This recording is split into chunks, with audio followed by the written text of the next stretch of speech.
Alright, that's all for practices today. Heaven continued as the band started putting their instruments away. We'll meet up tonight at Livy's place and set up for a party there. The others agreed to it. Heaven picked up the sheet music she had been adjusting. One of her friends, also the guitarist of their club, came around to help her. Liam picked up a few of her things from the table and helped her arrange them. Do you think Livy will like her surprise? Heaven nodded. I know so. She had always wanted a band at her birthday instead of recording songs. It was something she had always wanted. Liam smirked and said, You sure? Or maybe it's the idea of an easy gift. Heaven immediately slammed her fist on the desk and glared at Liam. She is my best friend. Why on earth would I give her a gift like that? Liam, immediately realizing he had pushed her buttons, raised his hands in surrender and said, Just kidding, just kidding. I don't actually think that. I've known the two of you since childhood. I know how you two are like. Haver sighed and faced palm. Yeah, I'm sorry, I shouldn't have said that. Liam said, Well, I asked for it. Liam knew how sort of a temper Haven had. They dropped the conversation there. Haver tried putting the sheet music and notes in her bag, but it was too tight. Haver sighed and picked them up. She'll have to carry them. All of them left the school grounds. Haven waved at them and turned the other side. She lived in the direction opposite to them. Haven reached the bus stand just in time and found an empty seat and sat down. She put on her earbuds and the outside noises faded away as she put on one of her favorite songs. The bus moved as she found herself drowning her exhaustion away. She leaned into her seat and looked through the window across her, letting the music sweep in. After a 20-minute drive, the bus came to her stop and Helen quickly got off. She still had to walk a bit further to get to her house, and she wanted to get back to her notes quickly so that she could prepare for Livy's birthday. With her earbuds still on, she walked quickly. Yeah, so far so good, and if this continues tonight will be perfect. Helen grinned to herself and started moving a bit faster to the beat of the music. However, just as she turned the corner, she felt something grasp her. She immediately turned and bolted, and once she was on the other side, she peeked to look at where she had been, but no one was there. She quickly walks away, slowly watching from the side of her eye in case something happened. It felt really weird, but this wasn't the first time it had happened. One day at night, while in bed, she had felt like something had grabbed her. She checked everywhere and even told her uncle and aunt.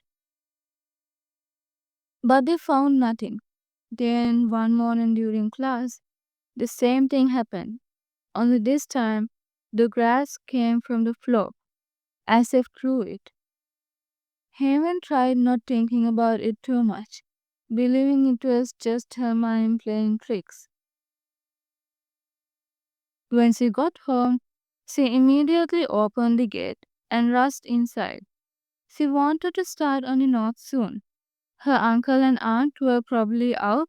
Her cousin had already texted her saying that she'll be out picking a gift for Livy. Helen smiled.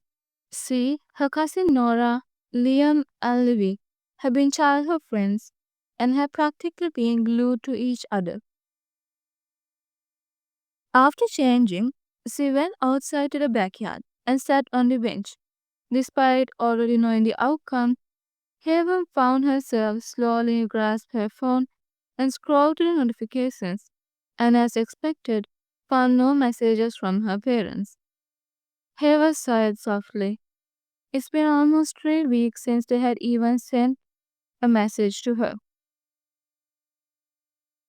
And that too had been a short one, saying they were sending her some allowance.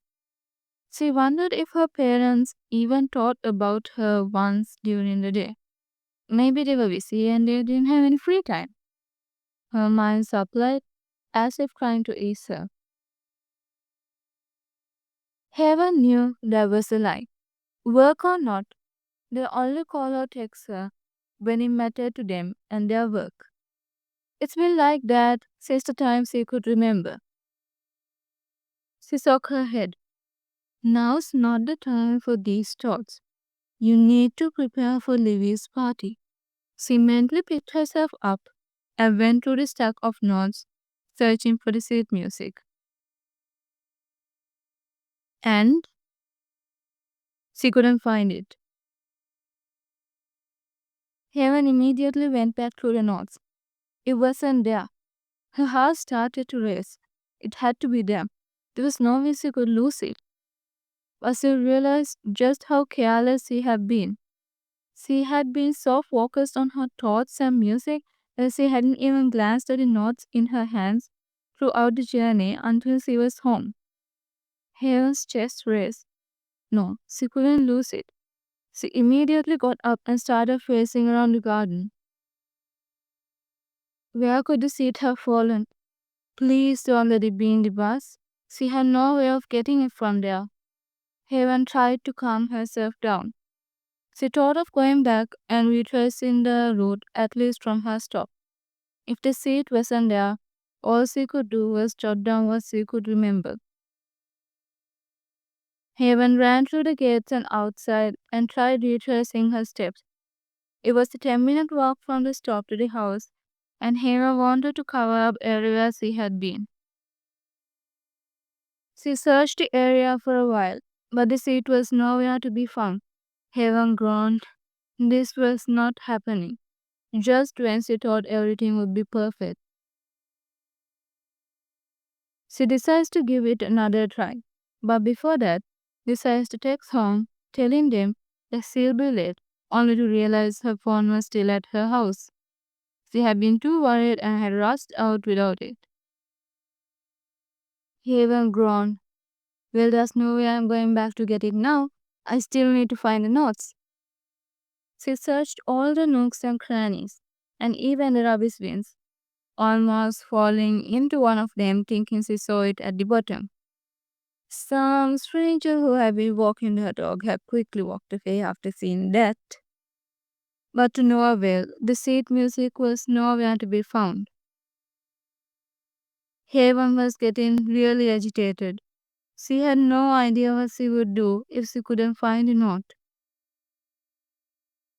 As she was searching, a small white butterfly fluttered onto a flower nearby.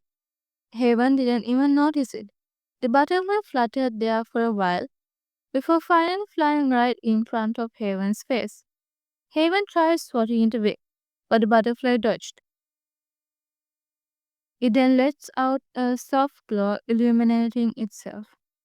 The butterfly fluttered above her head and then suddenly flew to her side, fluttering dramatically, causing Haven to move a bit away, which was a good thing because the moment she did, a completely pitch black hand appeared out of the ground, right where she had been standing, and then faced back in through it.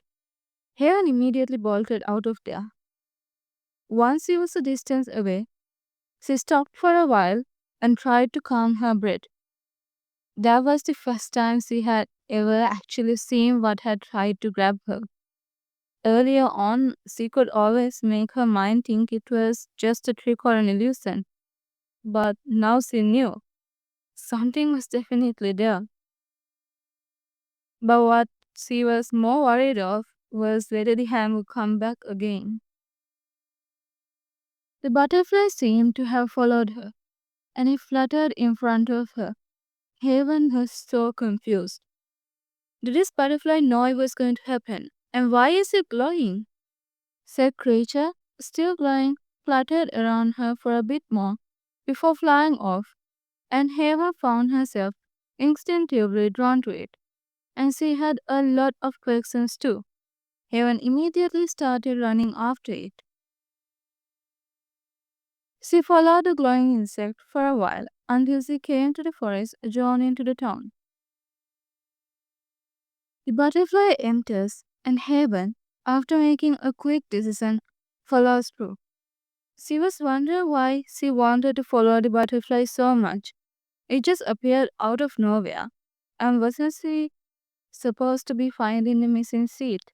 And yet, the moment the butterfly appeared, and how it had helped her avoid the black hand, replayed in her mind, and that thought made her move forward. She wasn't sure, but something was telling her that this butterfly had a connection to it.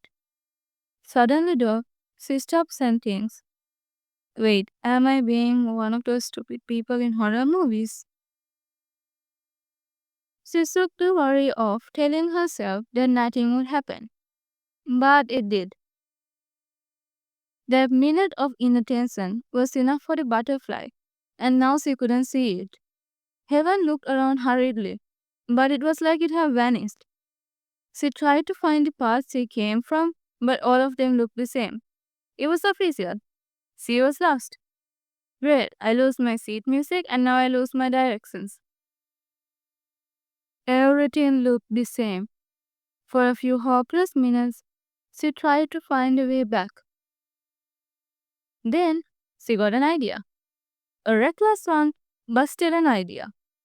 She looked at the trees and found a sturdy one and put her foot on it and started climbing it. Once she made it to the top, she looked around. Since she was higher now, she could make out the paths, but to her frustration, still couldn't see the one she came from. She wasn't high enough, and the dense trees didn't help either. Just then, as she tried to look a bit further, her foot suddenly slipped. Haven gave out an accidental yelp and caught a branch and steadied herself quickly. Haven let out a breath. She didn't know she had been holding. That was too close. Just then, though, she suddenly had another idea. Get to a higher tree. Then she might have a chance. But as she was climbing down the trunk, her grip loosened and her foot slipped again. At the same time, and she felt herself falling. I am an idiot, was her only thought as she felt herself fall to the ground, and her eyes automatically closed, expecting the impact. The impact came, but it was softer than expected, and let out an off sound.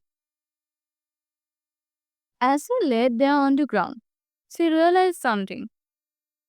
Grounds don't say off, and that led to the realization that she had landed on a human. Haven bolted up and realized that she had landed on a boy from the looks of it around her age. Crap, are you okay? She helped the guy up and started apologizing. I am so sorry. You see, I was lost and I thought that it would be better if I climbed the tree, and well, I did find paths, but no one to go out, and then I tried reaching out and the guy, still rubbing his back, cut off her rambling, saying, yeah, I get it.